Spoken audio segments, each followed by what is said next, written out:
경제읽기 시간입니다. 방금 보신 것처럼 지난해 국세 수입이 당초 정부 예상보다 61조 원 넘게 더 거친 것으로 최종 집계됐습니다. 정부의 부동산 시장 예측 실패가 역대 최대 규모 세수 오차를 초래한 것으로 분석되고 있는데요. 보다 자세한 내용 김대우 경제학 박사와 함께 살펴보겠습니다. 어서 오십시오. 네, 반갑습니다. 자, 본 예산보다 61조 원 더 거친 국세 수입 실적. 지금 계속해서 이야기해드리고 있지만 역대 최대 규모의 세수 오차를 기록을 했습니다. 어찌 보면은 좀 오명일 수도 있는데 이 오차가 발생한 원인은 무엇이고 어디서 가장 많은 오차가 발생했나요? 예, 지금 우리나라가 지난해 2021년 1년간 거두어 들인 세금, 원래 당초에 걷기로 했던 세금이 282조였습니다.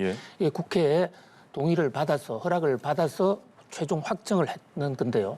그런데 막상 지난 1년간 각종 제도를 시행을 해서 세금을 걷고 보니까 1년 동안 거친 세금이 344조다라는 이게 이제 확정 통계가 나왔거든요. 예. 그러니까 예상했던 282조에 비해서 344조가 그쳤을 그 차액이 무려 61조 원에 달합니다. 예. 그러면 예상했던 것에 비해서 61조라는 것은 퍼센트로 보면 21.9%가 더 많이 거친 거거든요. 예. 우리나라 역사를 통해서 이렇게 세금이 당초 예상과 결과가 크게 차이 난 것은 전후무한 일이에요. 예. 개인의 경우라면 세금이 좀 예상 내가 벌 수 있는 금액이 100원이었는데 110원 걷었다. 그럼 혼자 조용히 미소 짓고 예. 웃고 지나가면 그만입니다. 그런데 이 국가 예산은 그럴 수가 없는 게요. 돈이 더 많다고 해서 그걸 함부로 쓸 수가 있는 것도 아니고 네.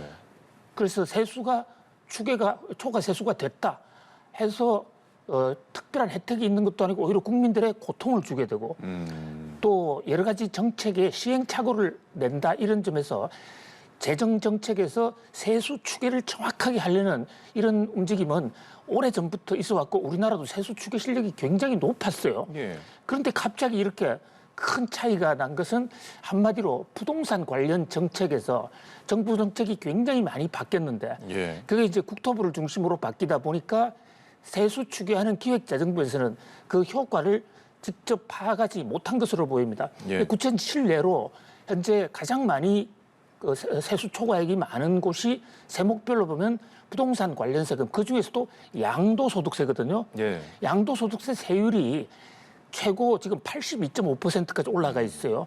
요게 45%였다가 42%였다가 82.5%로 예. 뭐 구구한 사연은 많지만 하여튼 전반적으로 많이 올라갔습니다.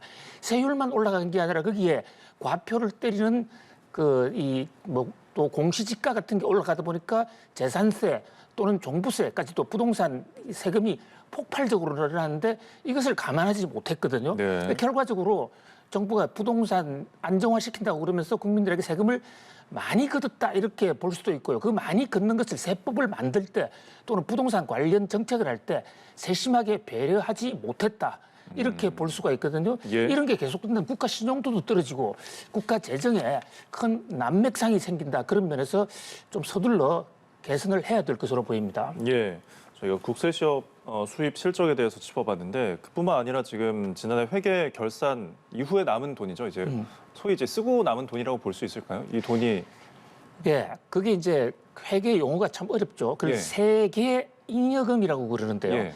세금을 집행하고 나서 실제로 기획재정부 국가금고에 얼마나 돈이 남았느냐. 이 돈이 남게 되는 이유는 당초 예상보다 세금을 더 많이 건 것 플러스 예. 거기다가 세금을 이제 예산이 지출 예산으로 잡혀 있는데 안 썼다든지 또는 지출 예산보다도 더 많은 금액을 집행할 수밖에 없었다. 예. 그러니까 세수 추계가 들어오는 한쪽 부분에서의 그 수지 차이만 얘기한다면 세계 잉여금 들어오고 나가고 한 것을 전부 다 종합할 때 실제적으로 지금 국가 예산 우리나라 국고에 1년 예산 결산 결과 남아 있는 돈입니다. 아, 예.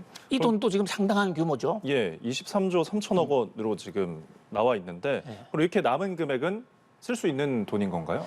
예, 바로 그 대목 때문에 지금 오해가 생겨서 예. 일부에서는 세수 추계, 세계 잉여금도 많이 남아 있고 초과 세수도 남아 있는데 그 돈으로 좀 쓰자. 그래서 추경하자는 설도 있고 주장도 있고 또 일각에서는 우리 산업을 좀 도와달라 이러는데 이것은 국가재정법의 기본 취지를 모르는 데 따라서 나오는 오해입니다. 그러니까 국가재정법에는요.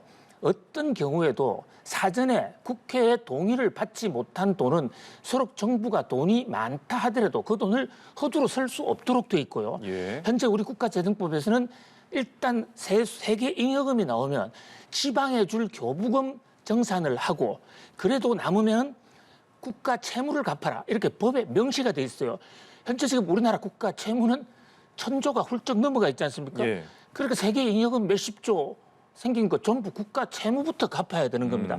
그러고도 조금 자투리가 남아있어 한 3조 정도는 쓸 수 있는데 그것은 일반 회계가 아닌 특별 회계인데 예. 그렇기 때문에 그것은 당장 국가 채무를 갚을 의무가 없는 세계 잉여금입니다. 그러니까 현재 작년에 엄청난 초과 세수는 발생했다고 그러지만 그 돈 가지고 당장 정부가 가용할 수 있는 돈은 3조 원 정도라고 볼 수 있습니다. 예, 그렇습니다. 자, 그러면 지금 정부가 아무래도 이렇게 역대급 오류가 나타나니까 앞으로 재발하기 위해서 대책을 내놨거든요. 뭐 사후 평가에서 전 단계에 걸쳐서 개편을 하겠다라고 했는데 실효성은 어떻게 보시나요? 저는 뭐 노력을 하는 것은 높이 평가를 하지만은 예. 실효성은 별로 없을 것이다 이렇게 봅니다. 왜냐하면요, 지금 아무리 좋은 이 경제학적 계량 분석 시뮬레이션을 하고 인공지능이 나오더라도 기본적으로 그 인공지능에 기초 데이터, 기초 변수를 넣는 사람들이 솔직하거나 또는 성실하게 넣지 않으면 인공지능은 엉터리 결과를 낼 수밖에 없거든요. 그렇죠. 지금 우리나라의 계량 경제학 기술이 뒤처져서 세수 추계가 잘못된 것은 아니라고 봅니다. 이것은 법을 너무나 수시로 자주 바꾸고 또 세법 같은 거를 아주 각 부처에서 일방적으로 많이 바꾸었는데요. 미국 같은 경우는 이런 세법을 바꿀 때 이 세법을 바꾸면 국민 1인당 세금 부담이 얼마 가느냐, 국민 전체 세수 또 세출이 얼마 가느냐 이걸 정확히 분석을 한 다음에 그것을 국회에서 심의를 합니다. 그런데 우리나라는 그 절차가 거의 무시되고 있죠.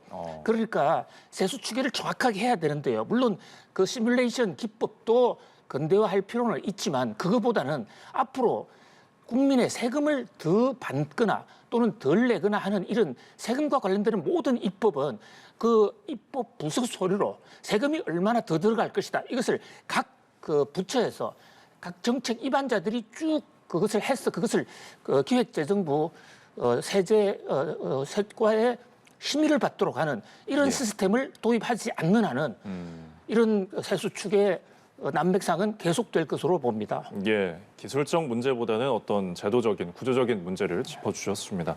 자, 부동산 이야기로 넘어가 보겠는데요. 지난해 지금 서울에서 매매된 주택 중에서 빌라가 절반 이상으로 나타났습니다. 사실 그동안 빌라는 좀 거래도 잘 안 되고 가격도 잘 안 오르니까 그 인식 탓에 잘 사지 않았거든요. 오히려 아파트로 수요가 좀 몰렸죠. 근데 이번에 좀 상황이 역전이 됐습니다. 그 배경은 무엇이 있나요?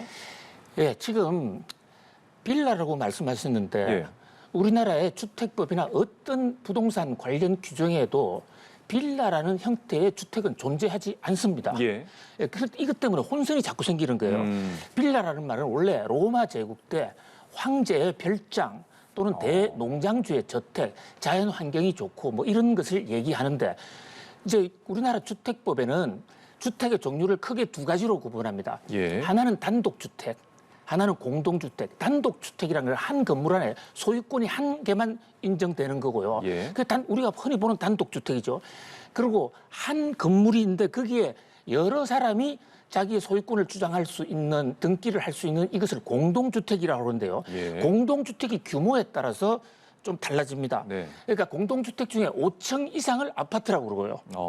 그다음에 5층 미만, 그러니까 예. 4층 이하를 다세대 또는 연립 이렇게 구분하는데 예. 그중에서 연립이 좀 더 큰 거예요. 300평이 넘는 것은 4층 이하로서 연립. 예. 그다음에 이 연립이 안 되면서 4층 이하인 이 공동주택을 다세대 주택이라고 하는데 예. 현재 일단 부동산가에서 속설로 빌라라고 하면 흔히 다세대 주택과 연립 주택을 합한 그러니까 아파트가 아닌 공동주택. 네. 5층이 안 되는 그러니까 꼬마 공동주택 이렇게 볼 수가 있거든요. 예. 꼬마들 아무래도 가격이 좀 싸죠. 덩치도. 특히 아파트는 규모의 경제 많은 아파트를 같이 지으니까 공용 시설도 많이 늘어날 수 있고 그런데 가격이 높은데 최근에 지금 그 빌라에 대한 매매 거래가 폭발적으로 늘어났습니다. 예. 반면에 아파트는 거래가 거의 안 되거든요. 거래 절벽입니다. 그렇다 보니까 아파트 거래의 중심이 혹시 빌라로 가는 것이 아닌가 이런 지금 지적이 나오고 있는데 그 원인은 예. 첫 번째로 이제 가격이 아파트는 국민은행 통계 지금 막 나온 통계를 보면 서울의 평균 주택 가격이 12억입니다. 그런데 빌라는 서울 평균이 3억이에요. 예, 4분의 1 정도 되니까 좀 사기가 좀 쉽죠. 예. 최근에 또 비싼 아파트에 대해서는 정부가 규제, 대출도 안 되고 뭐 DSR 규제 같은 걸 하다 보니까 자기 돈이 완전히 마련되지 않으면 아파트를 사기가 힘든 이런 상황입니다. 예. 거기다가 또 이 고장난명이라고 그래가지고 파는 사람이 있어야 사는 사람도 있을 거 아닙니까? 네. 서로 손뼉이 마주쳐야 소리가 나는데요. 그럼 사는 사람은 있는데 그 파는 사람은 왜 생겼느냐? 정부가 종합부동산세 같은 것을 1가구 2주택, 3주택, 다주택자를 때리다 보니까 다주택을 갖고 있는 사람들 중에서는 집을 한 채나 두 채를 팔아야 되는데 예. 그 경우에 부담이 적은 작은 집을 집중적으로 팔다 보니까 작은 공동주택인 이 빌라가 매물도 좀 많이 나왔고 또 수요도 많았던 것 같습니다. 거기다가 지금 전체적으로 우리 도시 개발이 공동 개발을 하는데 재건축보다는 있는 아파트를 다 짓는 재건축보다는 좀 허름한 지역을 예. 공동으로 개발하는 재개발 네. 여기에 대해서 정부가 지금 시동을 걸고 있거든요. 그러니까 빌라를 사면 아파트 가격보다도 상승폭이 더 클 것이라는 이런 기대 심리 이런 예. 것이 총체적으로 가세해서 지금 단기적으로는 빌라의 거래가 아파트보다 훨씬 앞서는 매우 이례적인 지금 상황이 생겨나고 있습니다. 네, 결국 정부의 정책이나 사업이 조금 배경에 있다는 지적이신데 올해부터 또 DSR 규제도 강화되고요. 여러 부동산 고려 요소가 있는데 그럼 앞으로는 전망이 어떨까요?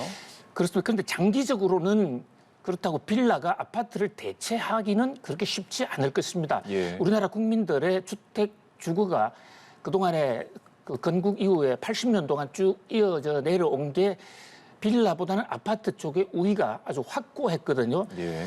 그런데 이제 지금 말씀하신 DSR 규제를 말씀하셨는데 저게 총 부채 상환 비율이라는 규제 아닙니까? 1인당 2억 원 이상의 대출을 받았을 경우에는 바로 대출 규제 또는 대출 금지에 들어간단 말이죠. 예. 그러니까 아파트 평균 12억짜리를 사기 위해서는 어느 정도 대출이 필요한데 DSR 규제하에서는 당분간 사기가 어려울 것이다. 네. 그래서 집 사기 급한 사람들은 좀 빌라로 대체 수단으로서 빌라를 사는 수요가 좀 늘어나겠지만 예. 그러나 빌라가 아파트를 대체한다든지 폭발적으로 늘어나는 그런 추세라기보다는 저 개인적으로는 일시적인 추세가 아닌가 그렇게 봅니다. 예. 당분간은 이어지겠지만 일시적이다라고 언급을 해주셨습니다. 자, 지금 미국의 1월 소비자 물가 작년 1월에 비해서 7.5% 올랐습니다. 근데 이 수치가 40년 만에 최대폭 상승세고 사실 전망치는 7.3%였는데 0.2%가 더 많이 올랐어요. 경제적 파장이 좀 있을 것 같은데요. 어떤가요? 그렇습니다. 지금 뭐 뉴욕 증시도 떨어지고 전 세계 금융시장이 출렁출렁 요동치고 있습니다. 미국 물가가 높은 것은 뭐 다 알고 있었습니다. 네. 그런데 지금 말씀해 주신 대로 시장의 예상치가요. 그중에 가장 권위 있는 데가 두 군데가 있는데 블룸버그 통신이 7.3으로 예상했어요. 예. 그리고 CNBC가 7.2로 예상했는데 그것보다도 좀 더 높게 나왔거든요. 네. 이런 것을 이제 정권가에서는 쇼크라고 하는데 그 발표 실적 쇼크가 나오니까 주가가 좀 떨어졌어요. 그런데 이제 이게 바이든 대통령은 뭐 이게 큰 문제 아니다. 올 연말 되면 물가가 안정될 것이다 이렇게 얘기를 하고 있고요. 또 네. 기저효과라는 게 저 그래픽을 보시면요. 그 그림의 왼쪽 벽쪽에 저게 작년 1, 2월이거든요. 예. 작년 1, 2월이 워낙 낮았기 때문에 지금 전년 동기 대비로 소비자 물가 상승률을 계산하고 있는데 전년 동기 대비를 분모해 놓고 올해 높아진 물가를 계산하니까 저렇게 높이 나오는 것이지 예. 실제 물가 상승률은 7.5% 나타난 것보다 그렇게 높지 않다라고 이렇게 좀 긍정적 낙관론을 제기하는 사람도 있습니다. 예. 그러나 물가가 심리기 때문에 뭐 어떻게 계산을 해냈든지 간에 7.5%가 올랐다. 이것은 국민들의 또 미국 시민들 세계에 불안감이 생기고 연준이 미국의 통화 당국이 물가 인플레 심리를 억제하기 위해서 강력한 금리 인상 정책을 펼 수밖에 없거든요. 예. 그런 면에서 조금 긴축의 시대가 좀 더 앞당겨지지 않겠냐 이런 전망이 나오고 있습니다. 예, 이 지표가 뭐 인플레긴 하지만 기저 효과라고 볼 수 있는 시각도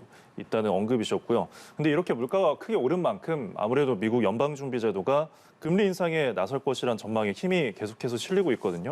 근데 보통 금리를 인상하면 한 0.25% 올리는데 물가 상승률이 크다 보니까 좀 빅스텝이라고 해서 0.5% 정도 올릴 수 있다는 관측도 나오거든요.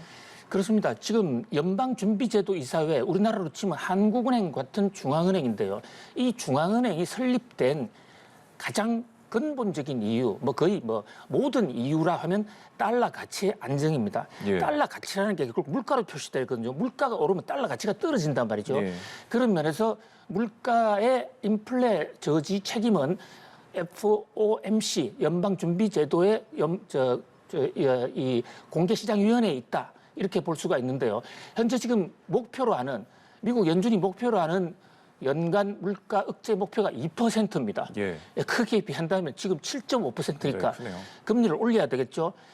그러다 보니까 이제 금리를 0.25가 아니라 0.25보다 더 올릴 수 있다. 참고로 지금 미국은 금리가 여전히 지금 0%입니다. 네. 올린다 하지만 아직은 올리지 않았거든요. 예. 3월 달에 올릴 가능성이 있는데 너무 금리를 늦게 올렸으니까 한꺼번에 좀 더 올리자. 0.5 또는 그 이상 이것을 이제 경제 용어로는 흔히 우리 빅샷 또는 빅스텝 금리 인상이라고 그러는데요. 금리를 0.25만 올린다 한 번에 올릴 때 그런 법은 없어요. 그런 네. 규정도. 그건 검통위원들 미국식으로 하면 FOMC 위원들의 마음인데 지금 만약에 금리를 0.25% 정도 올린다고 그러면요.